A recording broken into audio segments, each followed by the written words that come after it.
اور میں یہ بھی وثوق سے کہہ سکتا ہوں کہ اس نے صلیبیوں کے ساتھ بھی گٹھ جوڑ کر رکھا ہے۔ علی بن سفیان نے کہا، آپ سلطنت اسلامیہ کو ایک مضبوط مرکز پر لا کر اسلام کو وسعت دینا چاہتے ہیں، مگر ناجی آپ کے خواب کو دیوانے کا خواب بنا رہا ہے۔ تم اس سلسلے میں کیا کر رہے ہو، یہ مجھ پر چھوڑ دیں۔ علی بن سفیان نے جواب دیا، میں جو کچھ کروں گا وہ آپ کو ساتھ ساتھ بتاتا رہوں گا، آپ مطمئن رہیں۔ میں نے اس کے گرد جاسوسوں کی ایسی دیوار چن دی ہے کہ جس کی آنکھیں بھی ہیں، کان بھی ہیں، اور یہ دیوار متحرک ہے۔ یوں سمجھ لیں کہ میں نے اسے اپنے جاسوسی کے قلعے میں قید کر لیا ہے۔ صلاح الدین ایوبی کو علی بن سفیان پر اس قدر اعتماد تھا کہ اس سے اس کی در پردہ کارروائی کی تفصیل نہ پوچھی۔ علی نے اس سے پوچھا، معلوم ہوا ہے کہ وہ آپ کو جشن پر مدعو کر رہا ہے، اگر یہ بات صحیح ہے تو اس کی دعوت اس وقت قبول کیجیے گا جب میں آپ کو بتاؤں گا۔ ایوبی اٹھا اور ہاتھ پیٹھ پیچھے رکھ کر ٹہلنے لگا۔ اس کی آہ نکل گئی، وہ رک گیا اور بولا، بن سفیان، زندگی اور موت اللہ کے ہاتھ میں ہے۔ بے مقصد زندگی سے کیا یہ بہتر نہیں کہ انسان پیدا ہوتے ہی مر جائے؟ کبھی کبھی یہ سوچ دماغ میں آ جاتی ہے کہ وہ لوگ شاید خوش نصیب ہیں جن کی قومی حرص مردہ ہوتی ہے اور جن کا کوئی کردار نہیں ہوتا، بڑے مزے سے جیتے اور اپنی آئی پر مر جاتے ہیں۔ وہ بد نصیب ہیں امیر محترم، علی نے کہا۔ میں جب انہیں خوش نصیب کہتا ہوں تو یہی بات معلوم نہیں کون میرے کان میں کہہ دیتا ہے جو تم نے کہی ہے، مگر سوچتا ہوں کہ ہم نے تاریخ کا دھارا اس موڑ پر نہ بدلا تو ملت اسلامیہ بکھر کر وادیوں، جنگلوں اور صحراؤں میں کھو جائے گی۔ ملت کی خلافت 3 حصوں میں بٹ گئی ہے، امیر منمانی کر رہے ہیں اور صلیبیوں کے اعلیٰ کار بنتے جا رہے ہیں۔ مجھے یہ ڈر بھی محسوس ہونے لگا ہے کہ مسلمان اگر زندہ رہے تو وہ ہمیشہ صلیبیوں کے غلام اور اعلیٰ کار رہیں گے۔ وہ اسی پہ خوش رہیں گے کہ زندہ ہیں، مگر قوم کی حیثیت سے وہ مردہ ہوں گے۔ ذرا نقشہ دیکھو علی، آدھی صدی میں دیکھو ہماری سلطنت کا نقشہ کتنا سکڑ گیا ہے۔ وہ خاموش ہو گیا، سر جھکا کر ٹہلنے لگا، پھر رک گیا اور سر کو جھٹک کر علی بن سفیان کو دیکھا۔ کہنے لگا، جب تباہی اپنے اندر سے اٹھے تو اسے روکنا محال ہو جاتا ہے۔ اگر ہماری خلافت اور عمارتوں کا یہی حال رہا تو صلیبیوں کو ہم پر حملے کرنے کی ضرورت پیش نہیں آئے گی۔ وہ آگ جس میں ہم اپنا ایمان، اپنا کردار اور اپنی قومیت جلا رہے ہیں، اس میں صلیبی آہستہ آہستہ تیل ڈالتے رہیں گے۔ ان کی سازشیں ہمیں آپس میں لڑاتی رہیں گی۔ شاید اپنا عزم پورا نہ کر سکوں، میں شاید صلیبیوں سے شکست بھی کھا جاؤں گا، لیکن میں قوم کے نام ایک وصیت چھوڑنا چاہتا ہوں۔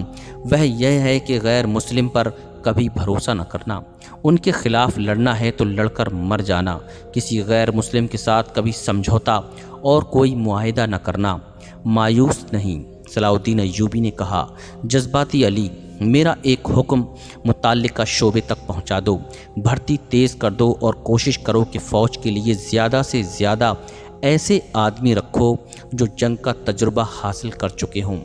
ہمارے پاس اتنی لمبی تربیت کا وقت نہیں۔ بھرتی ہونے والوں کا مسلمان ہونا لازمی قرار دے دو اور تم اپنے لیے ذہن نشین کر لو کہ ایسے جاسوسوں کا ایک دستہ تیار کرو جو دشمن کے علاقے میں جا کر جاسوسی بھی کریں اور شب خون بھی ماریں۔ یہ جابازوں کا دستہ ہوگا۔ انہیں خصوصی تربیت دو، ان میں یہ صفات پیدا کرو کہ اونٹ کی طرح زیادہ سے زیادہ عرصہ پیاس برداشت کر سکیں، ان کی نظریں عقاب کی طرح تیز ہوں، ان میں صحرائی لومڑی کی مکاری ہو اور وہ دشمن پر چیتے کی طرح جھپٹنے کی مہارت، دلیری اور طاقت کے مالک ہوں، ان میں شراب، حشیش وغیرہ کی عادت نہ ہو اور عورت کے لیے وہ برف کی طرح ٹھنڈے ہوں۔ بھرتی تیز کر دو بن سفیان، اور یاد رکھو میں ہجوم کا قائل نہیں، مجھے لڑنے والوں کی ضرورت ہے، خواہ تعداد تھوڑی ہو، ان میں قومی جذبہ ہو اور وہ میرے عزم کو سمجھتے ہوں، کسی کے دل میں یہ شبہ نہ ہو کہ اسے کیوں لڑایا جا رہا ہے۔ اگلے 10 دنوں میں ہزارہ تربیت یافتہ سپاہی عمارت مصر کی فوج میں آ گئے اور ان 10 دنوں میں نازی نے زکوئی کو ٹریننگ دے دی کہ وہ صلاح الدین ایوبی کو کون کون سے طریقے سے اپنے حسن کے جال میں پھانس کر اس کی شخصیت اور اس کے کردار کو کمزور کر سکتی ہے۔ نازی کے ہمراز دوستوں نے زکوئی کو دیکھا تو انہوں نے بلا خوف و تردید کہا کہ اس لڑکی کو مصر کے فرعون دیکھ لیتے تو خدائی کے دعوے سے دستبردار ہو جاتے۔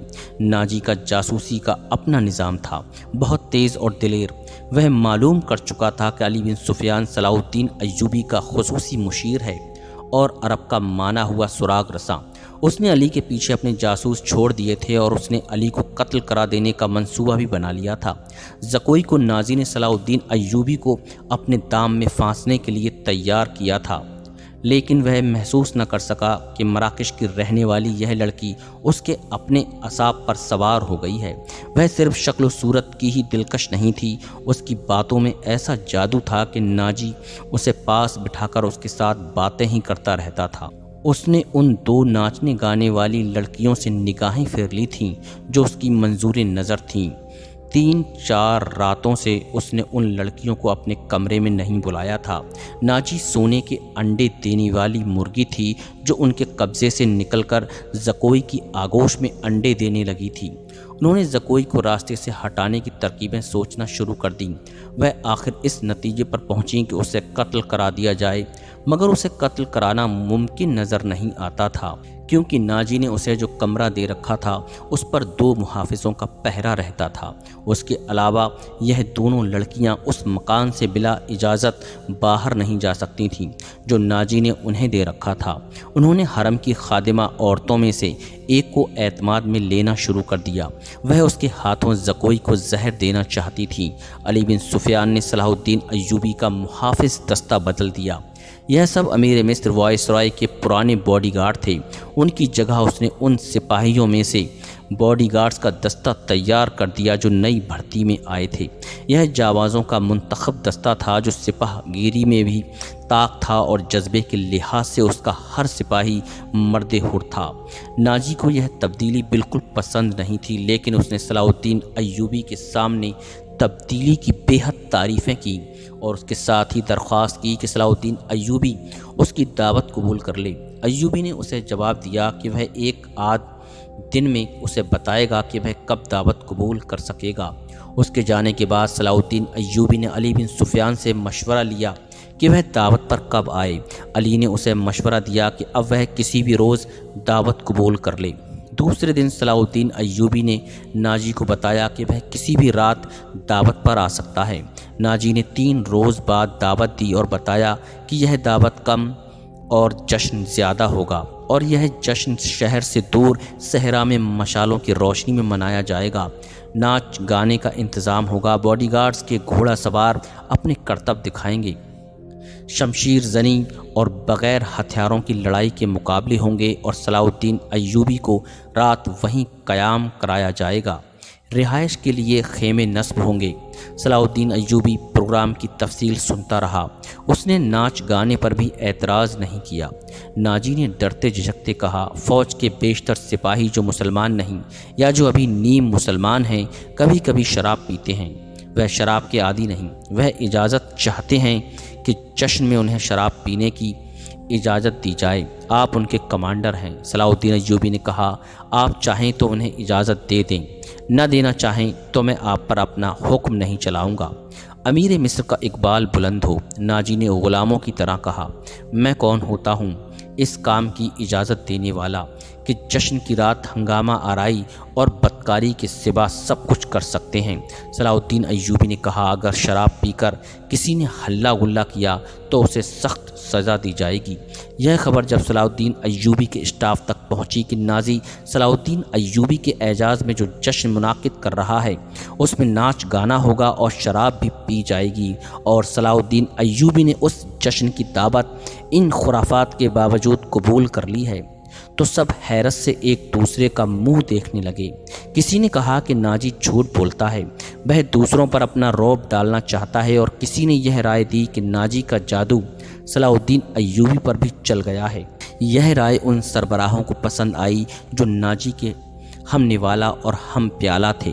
صلاح الدین ایوبی نے چارج لیتے ہی ان کے لیے عیش و عشرت، شراب نوشی اور بدکاری جرم قرار دے دی تھی۔ اس نے ایسا سخت نظام رائج کر دیا تھا کہ کسی کو پہلے کی طرح فرائض سے کوتاہی کی جرات نہیں ہوتی تھی۔ وہ اس پر خوش تھے کہ آج نئے امیر مصر نے کسی دعوت میں شراب اور رقص کی اجازت دے دی ہے تو کل پرسوں وہ خود بھی ان رنگینیوں کا رسیہ ہو جائے گا۔ صرف علی بن سفیان تھا جسے معلوم تھا کہ صلاح الدین ایوبی نے خرافات کی اجازت کیوں دی ہے۔ جشن کی شام آ گئی۔ ایک تو چاندنی رات تھی۔ صحرا کی چاندنی اتنی شفاف ہوتی ہے کہ ریت میں ذرے بھی نظر آ جاتے ہیں۔ دوسرے ہزارہا مشعلوں نے وہاں صحرا کی رات کو دن بنا دیا تھا۔ باڈی گارڈز کا ہجوم تھا جو ایک وسیع میدان کے گرد دیواروں کی طرح کھڑا تھا۔ ایک طرف صلاح الدین ایوبی کے بیٹھنے کے لیے جو مسند رکھی گئی تھی وہ کسی بہت بڑے بادشاہ کا تخت معلوم ہوتی تھی۔